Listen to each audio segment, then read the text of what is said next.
విమర్శ తప్ప ఆత్మవిమర్శ కనిపించలేదు. ఇక ఐదవది చంద్రబాబు నాయుడును టార్గెట్ చేశారు. రాజశేఖర్ రెడ్డి మెచ్చుకున్నాడు. మీకు ఇందులో ఆసక్తిగా ఉంటుంది చూడండి. అంటే అది మొదటి నుంచి కూడా బీఆర్ఎస్కు వైఎస్ఆర్ కాంగ్రెస్ పార్టీతో మంచి రిలేషన్ ఉంది, టీడీపీతో ఆ వ్యతిరేకత ఉంది. సో మరోసారి చంద్రబాబు నాయుడును టార్గెట్ చేయడం, తెలంగాణ పదాన్ని నిషేధించాడు చంద్రబాబు నాయుడు అని. కానీ మరి రాజశేఖర రెడ్డి కూడా పాస్పోర్ట్ తీసుకోవాలా తెలంగాణ రావటానికి అని 2009 ఎన్నికల సమయంలో గుర్తుండే ఉంటుంది మీకు. తెలంగాణలో ఎన్నికలు అయిపోయి రాయలసీమలో ఎన్నికలు వచ్చినప్పుడు, సీమాంధ్రలో ఎన్నికలు వచ్చినప్పుడు అప్పటిదాకా ఆయన మాట అన్నాడు. మరి ఈ విషయాన్ని ఎందుకు ప్రస్తావించలేదు? చంద్రబాబు నాయుడు అసెంబ్లీలో తెలంగాణ పదాన్ని నిషేధించాడు అని ప్రస్తావించినప్పుడు సీమాంధ్ర రాజకీయ నాయకులు ఎవరైనా ఒకటే అనేది ఎక్కడా ప్రస్తావించలేదు. మీరు గమనించండి. ప్రస్తావించకుండా వెళ్ళి రాజశేఖర రెడ్డిని అప్రిషియేట్ చేశారు. ఆరోగ్యశ్రీ మీరు అప్రిషియేట్ చేసి కేవలం చంద్రబాబు నాయుడు టార్గెట్ చేశారు. ఇలా ఉంటారు సీమాంధ్ర నేతలు. చంద్రబాబు నాయుడు మా అసెంబ్లీలో తెలంగాణ పదాన్ని నిషేధించాడు, రాజశేఖర రెడ్డి ఏమో సీమాంధ్రపై పాస్పోర్ట్ కావాలా అన్నాడు అనలే. సో అందువల్ల తన రాజకీయ వైఖరిలో స్పష్టంగా మీకు 2009 ఎలక్షన్లో చంద్రబాబు నాయుడు భుజాలపైన తుపాకీ పెట్టి మహాకూటమిని కాంగ్రెస్ని కలిచాడు కేసీఆర్. ఇప్పటికి కూడా అదే స్ట్రాటజీ ఉంది. వైసీపీ జగన్మోహన్ రెడ్డి, రాజశేఖర రెడ్డి అభిమానులు తనకు ఉపయోగపడతారు, చంద్రబాబు నాయుడును మాత్రం టార్గెట్ చేయాలి అనే లక్ష్యం కనబడుతోంది. ఇక ఆరవది మీకు ఇందులో తెలంగాణ సెంటిమెంట్.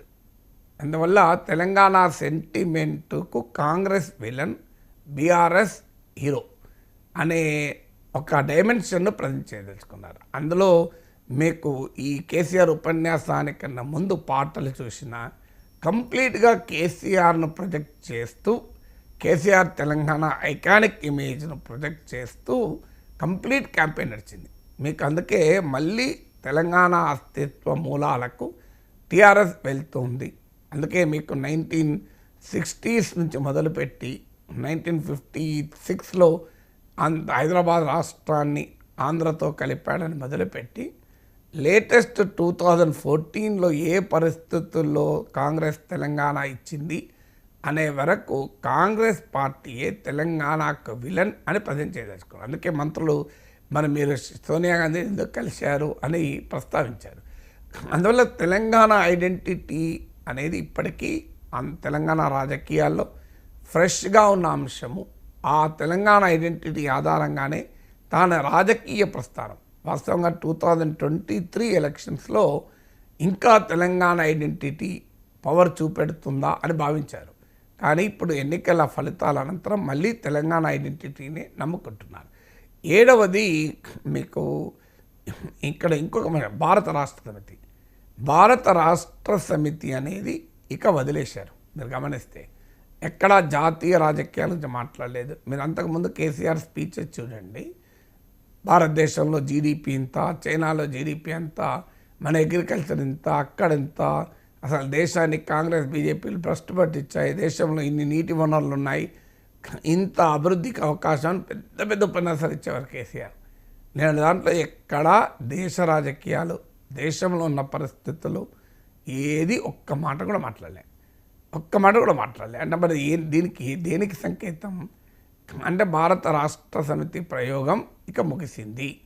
పేరు మార్చుకోవటానికి సాంకేతిక పరంగా ఏదైనా ఇబ్బందులు ఉన్నా తెలంగాణ రాష్ట్ర సమితిగానే ఉండిపోతుంది అనేది ఇక్కడ క్లియర్ ఇండికేషన్ ఇచ్చారు. ఎనిమిదవది ఆపరేషన్ కగార్. దీనికి మద్దతు ప్రకటించారు. మీరు ఇదొక ట్రెండ్ రాజకీయాల్లో. అధికారంలో ఉంటే నక్సలైట్లను ఏరివేస్తాం, ప్రతిపక్షాలు ఉంటే నక్సలైట్లను మెచ్చుకుంటాం, అండగా ఉంటాం, మాట్లాడతామని. సో ఎందుకంటే తెలంగాణలో గ్రామసీమల్లో ఇప్పటికీ మావోయిస్టులకు, నక్సలైట్లకు అనుకూలత ఎంతో కొంత ఉంది అని నమ్ముతున్నాడా కేసీఆర్? అందుకే దాన్ని ఉపయోగించుకోవాలని చూస్తున్నాడా అనే క్వశ్చన్ వస్తుంది. ఎందుకంటే చర్చలు జరపాలని పిలిపించాడు, ఆపరేషన్ కగార్ ఆపాలని కూడా పిలిపించాడు. సో మరి ఇదొక ఇంట్రెస్టింగ్ అబ్జర్వ్. ఒకవైపు భారతీయ జనతా పార్టీ మార్చి 26 నాటికి అసలు నక్సలిజమే లేకుండా చేస్తాను అని మాట్లాడుతుంటే కేసీఆర్ ఆపరేషన్ కగార్ ఆపండి, చర్చలు జరపండి అని ఆర్గ్యుమెంట్ ముందు